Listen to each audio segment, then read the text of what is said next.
today we're talking about totally made up rules of informal punctuation.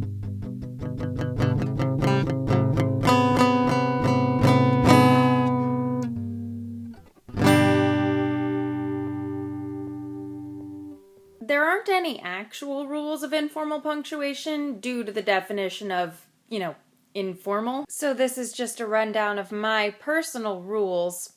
I thrive on regulation even when I'm being informal. Number 1, multiple question marks. The automatic thought is that more question marks equal a more intense question, but at some point it's just overkill. And in this instance, overkill can make you look a little immature. Like, Mom, when are we going to the park? So in my rule book, you have 3 options. 1 question mark, use as normal. 2 question marks equals an intermediate amount of questioning. Don't leave me in suspense.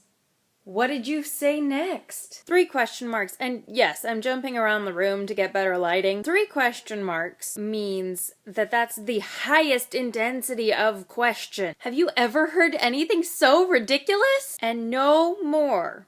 That's the max amount of question marks. Any more and you're approaching whiny toddler territory. If you are, in fact, a toddler, use all the question marks you want. We'll give you a pass until elementary school. Number 2, multiple exclamation marks. Basically, same rules as question marks. Up to 3 and no more. In this case, any more makes you seem like a tween with his or her first cell phone.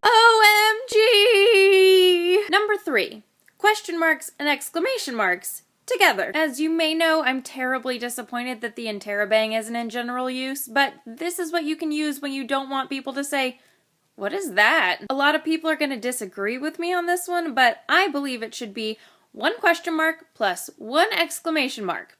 In that order. Question mark first because it's a question, and then the exclamation mark because it's additional and not necessarily necessary. Necessarily necessary. Good one, Ginger. You can follow the rules of multiple exclamation marks if you want to add more of those. Up to 3, no more. But only 1 question mark at a time in this case. And number 4, ellipses. Unless you're using them for their formal use where they, replace text, only use them when there would be a pregnant pause. I have a coworker who overuses these, so he says, "Hey," and I think he's gonna say I made a mistake or something has gone terribly wrong when he's actually just telling me that everything's fine. An example of appropriate use would be, "Hey, I ran over your chicken with a steamroller. Do you disagree with any of my rules? Are you okay with walls of exclamation marks? Let me know in comments." That's it for today. If you have a suggestion for a future video, you should leave it in comments or tweet it to me.